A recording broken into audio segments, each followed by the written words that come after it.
Bahkan di salah satu video di YouTube tuh bilang bahwa AI itu bisa bikin buku dalam 24 jam.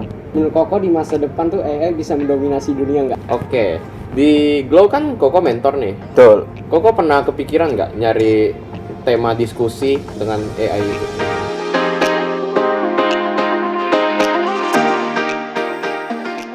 Oke guys, welcome to Glow Talks, Knowing God. Knowing Yourself. Oke, hari ini kita sama Ko Ake ya. Ya. Ayo perkenalkan dulu biodatanya Kok. Nama Ake Ari, umur 24 tahun. Pengangguran saya. Waduh, punya pacar Pengangguran. nggak? Punya pacar enggak? Udah enggak punya pacar lagi. Aduh. Wow. Makanya saya lagi dekat sama AI sekarang. Menarik nih. Iya. Kira-kira ada tren apa nih kok sekarang AI ini? Iya. AI ini suatu hal yang baru ya, yang luar biasa. Mungkin bukan baru ya, mungkin baru di kita aja yang kenal. Tapi kan secara produksi dibikinnya tuh mungkin udah lama banget gitu loh. Sekarang lagi hype-hype-nya tentang AI. AI itu bukan AI ya, Angela Irena bukan ya. AI itu artificial intelligence gitu. Koko sendiri pernah pakai AI nggak? Pernah, Koko pernah pakai AI. Pertama ya iseng-iseng coba. Tapi ternyata berguna banget untuk kehidupan sehari-hari. Bahkan kemarin Koko nanya, saya harus makan apa hari ini supaya saya jadi kurus. Luar biasa. Gitu. Terus dia memberikan jawaban-jawaban yang saya tidak mampu untuk kurus ternyata. Saya tetap harus pola hidup tidak sehat sepertinya. Waduh. Nah. Semua Kenapa takdir ya. Kenapa nggak nyari pacar lewat AI aja kok? Sekarang ya gimana ya? Oh, Dia bisa memberikan. Koko udah kepikiran ya? Waduh. Nanti Koko coba deh ya. Oke, nanti pulang dicoba Nanti ya. kalau udah ada Koko PJ buat kalian deh. Wah, Siap. boleh. Oke. Pertama kali Koko Mm-mm. kenal dengan AI itu kapan kok? Baru-baru ini benar. Ya sekitar 2 bulanan. Waktu Koko setelah hype itu, kemudian Koko kan untuk usaha Koko butuh caption, butuh ide konten. Nah salah satunya Koko menggunakan AI itu sendiri. Oh, berarti boleh lah aku pakai captionnya untuk ini pakai AI. Bisa. Boleh. Boleh. Nah kalau dari kalian sendiri nih, kalau dari kalian yang pelajar, pernah nggak pakai GPT? Aku sih belum pernah sih. Sama, belum pernah. Setelah jarang make juga sih, nggak pernah make lebih tepatnya. Iya, aku biasanya mau make, tapi disuruh login. Jadi aku nggak mau pakai, karena aku malas. Ya. Sebenarnya GPT itu diciptakan untuk orang-orang yang malas. Iya. Ternyata untuk login aja kalian malas. Iya. Gimana itu ya? Oke, jadi belum ada dosa dengan ChatGPT ya. Dosa Belum ada. mencontek dengan ChatGPT. Dengan ada. chat GPT belum ada. Dengan lain berarti apa? Wah, kalau itu ya Rahasia umum lah ya. Iya. Aduh. Oke. Koko pernah nggak gabut terus nyari bot untuk ngechat? Jadi misalnya Koko bosan, terus kan sekarang kan banyak AI yang untuk ngechat private message gitu kan. Koko pernah coba nggak? Belum pernah coba. Chris pernah nggak? Chris? Nggak pernah aku. Cara nyetingnya aja nggak tahu. Ini nggak perlu disetting. Kayaknya Ethan berpengalaman. Coba kita tanya. Wah. Ethan pernah tidak? Aku pernah cuma untuk bilang, woi, terus nanti AI-nya jawab panjang lebar kan, terus aku biarin. Terus nggak berlanjut terus? Nggak. Oke. Mengulangi satu kata yang sama, terus lihat respon AI-nya, terus nanti lama-lama dia juga nggak balas. Nggak mood deh. Nggak tahu dia, kalau misalnya kita chat satu hal, dia bakal balas satu kalimat. Kita chat lagi, dia baru balas lagi. Gitu-gitu aja sih. Lebih fast respon kan daripada gebetan kan biasanya? Jauh. Iya, betul. Nggak di ghosting kita. Iya. Aduh. Ya, wah. Kita yang ghosting dia. Iya. Wow. Oke. Cuma AI. Cuman AI betul. Menurut Koko, pekerjaan-pekerjaan apa yang bisa diganti AI di zaman sekarang? Yang bisa diganti AI sekarang ya, menurut Koko yang seperti desain grafis itu bisa digantikan. Karena kita sekarang tinggal cari AI yang bisa bikin gambar, itu sudah bisa bagus banget. Penulis juga bisa. Bahkan di salah satu video di YouTube tuh bilang bahwa AI itu bisa bikin buku dalam 24 jam. Tapi kalau misalnya kayak buku-buku yang dibikin AI kayak generik banget nggak sih? Harusnya kan itu iya. data-datanya diambil dari orang-orang lain juga. Betul, betul. Berarti kalian sudah memahami nih cara kerjanya AI itu gimana? Berarti ya. Iya. Nah, kalau dari Ethan nih coba jelaskan secara struktur. AI itu apa? Supaya Secara penonton struktur tuh sih mengerti. nggak tahu ya.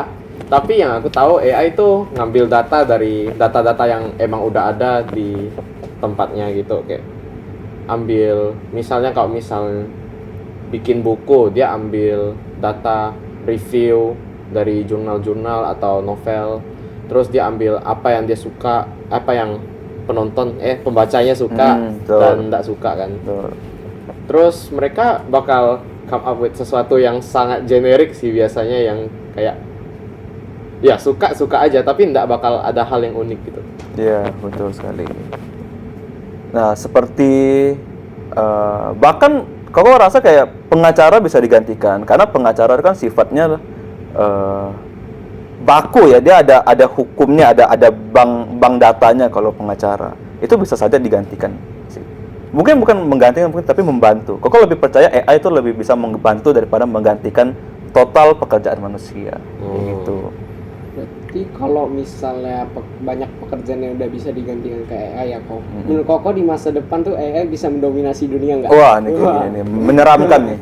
Ngeri. Wah, menurut Kayak Koko gimana? film-film gitu ya. Menurut Koko mungkin kedepannya bisa saja seperti itu, tapi sepertinya terlalu rumit untuk bisa seperti itu. Karena sekarang yang terjadi AI itu tuh lebih ke modul-modul. Contohnya modul tentang rumah sakit. Jadi dia bikin tentang satu toh hanya rumah sakit. Nggak melenceng ke hukum atau ke pemerintahan begitu, karena memang bikin AI itu begitu rumit gitu. Kalau mungkin menguasai ini bukan mengatur kehidupan manusia ya, tapi mungkin lebih membantu manusia, itu lebih make sense sih. Bisa saja terjadi. Kayak semuanya dibantu dengan AI gitu. Iya, betul. Karena sekarang kita sudah dibantu loh. Seperti kalian buka YouTube. Terus kalian lihat postingan ada A, B, C. Nah, itu sudah AI. Itu udah kerjaan AI untuk memilih konten apa yang muncul di beranda kalian, seperti itu. Oke. Di Glow kan Koko mentor nih. Betul. Koko pernah kepikiran nggak nyari tema diskusi dengan AI itu? Kebetulan tidak sih. Oh, Kebetulan tidak. berarti idenya semua dari Koko nih ya? Idenya ada di anak-anak Koko karena mereka lebih aktif. Wah, keren Koko tuh hanya majang muka saja. AFK ya? Koko tuh AFK. Luar biasa ya kakak kok. Jadi salah satu bukti kenapa AI belum bisa menguasai dunia, ternyata anak-anak Koko lebih menguasai dunia nih. Lebih aktif di kakak, mereka yang mulai bertanya, terus jawaban dari mereka. Mereka yang nasihati Koko. Waduh. Begitu. Agak lain ya. Atau kalau misalnya nggak materi kakak nih kok, doa deh. Koko pernah nggak bikin doa pakai chat GPT gitu misalnya? Syukurnya belum pernah sih. Syukurnya belum pernah. Belum ya, Kok, ya? Belum. Belum ya kok ya? Belum. Iya. Harus dicatat tuh belum. Nah, kalau misalnya suatu hari Koko tiba-tiba disuruh jadi pengkhotbah di Glow, Oke. Koko bakal memilih nyari materi sendiri atau menghubungi AI untuk bantuan? Koko akan menghubungi AI pasti Oh. untuk ngebantu, tapi tidak ngejiplak ya maksudnya. Karena sebagus-bagusnya AI sekarang, bahkan kalau kalian tahu ada Lambda dari Google. Lambda itu tuh dari software-nya si Limion itu pernah bilang bahwa si Lambda ini, AI ini tuh udah punya perasaan. Bahkan si Lambda yang begitu kompleks aja punya perasaan. Itu sebenarnya bukan perasaan murni, teman-teman. Perasaan dia hanya mengucapkan kalimat yang ada di bank datanya saja. Jadi bukan perasaan murni. Nah, bayangkan kalau kita mau bikin khotbah yang ini kan berbicara tentang Tuhan dan kita ya dengan manusia. Kalau kita nggak memasukkan perasaan yang real, kayaknya nggak utuh gitu khotbahnya gitu loh. Ya, jadi AI membantu, tapi mungkin tidak membuat khotbah itu sendiri lah. Ya. Terus menurut Koko sekarang agak memprihatinkan nggak masa depan? Soalnya kan sekarang banyak yang nyontek pakai AI gitu kan. Nah, apalagi kalau misalnya dari pihak sekolah atau kuliahnya nggak tahu cara ngatasi atau kayak ngeblok, kayak biar dia ketahuan lah nyontek pakai AI. Nah, itu gimana tuh dengan pekerjaan-pekerjaan di masa depan? Nah, kalau kalian udah pernah coba AI ya, salah satunya contoh ChatGPT ya. Sebenarnya kalau kalian masukkan soal yang dikasih guru ke dalam, sebenarnya template-nya sama nanti hasil keluarnya. Jadi guru itu bisa lihat tuh, ternyata oh jawabannya sama. Jadi ChatGPT yang sekarang terlihat canggih saja sebenarnya ada template-templatenya gitu loh. Jadi ya pasti bisa ketahuan aja sih gitu. Nah, tapi Koko malah berpikir ke depannya sebenarnya hal-hal hafalan, hal seperti itu tuh ya itu sudah kerjaannya Google. Kita tuh sebenarnya sudah dibantu dengan Google. Daripada kita belajar tentang menghafal, mending kita belajar tentang hal-hal untuk menyelesaikan masalah gitu loh. Kita ketemu masalah, lalu kita selesaikan. Itu mungkin yang tidak bisa diselesaikan murni dari teknologi kayak gitu loh. Nah, menurut Koko nih dengan AI yang udah dipakai anak remaja sekarang kan, itu tuh Koko anugerah dari Tuhan atau sebenarnya cobaan atau musibah bagi para anak remaja atau sekalipun masyarakat luas di sana, nggak harus remaja juga. Oke. Betul, AI itu salah satu alat yang Tuhan kasih untuk bantu kita manusia. Tapi AI bisa menjadi pedang bermata dua. Yang artinya bisa membantu kita juga bisa mengancam kita, tergantung manusianya sendiri.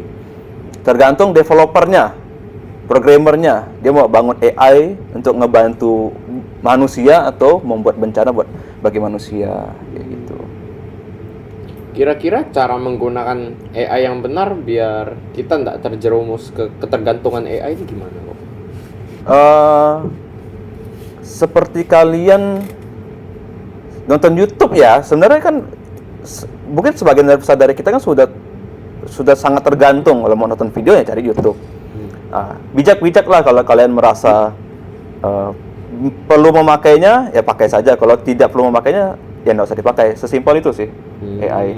Karena AI kan salah satu alat bantu ya. Kalau kalian pengen bantuan ya gunakan. Kalau itu membahayakan kalian, mengancam kalian, contohnya begini. Sebenarnya kenapa kalian dilarang mencontek dengan apapun lah, dengan bantuan kawan, bantuan teknologi, bantuan AI.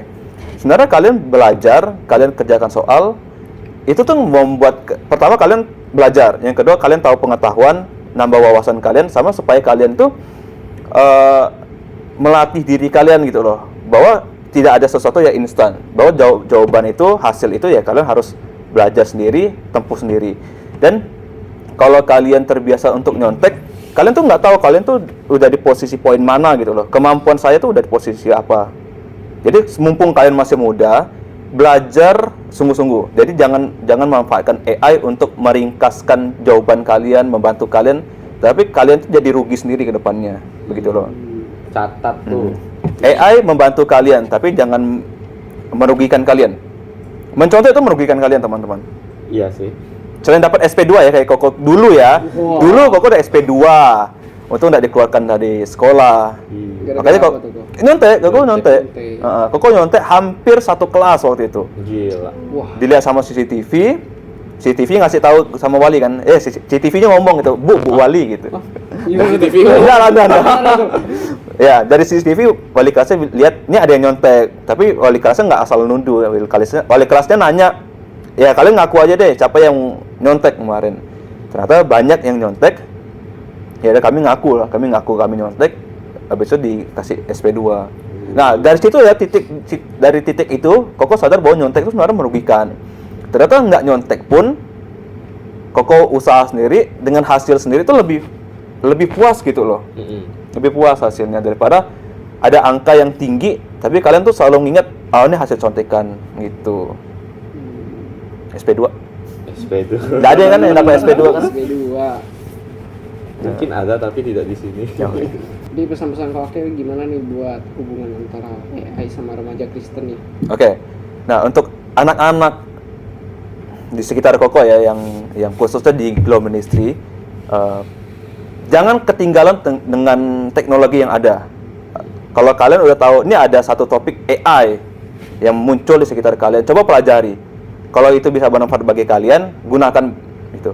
Karena kedepannya banyak bahkan sekarang sudah di pemerintahan tuh udah pakai AI, ke rumah sakit udah pakai AI.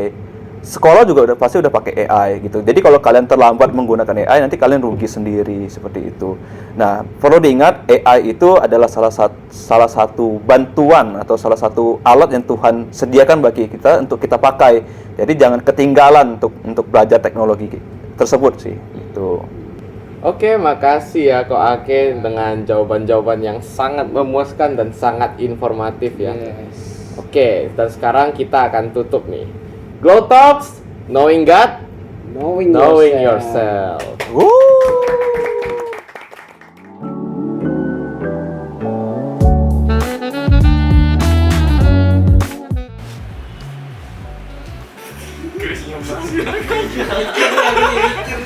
Tanya itu definisi AI misalnya.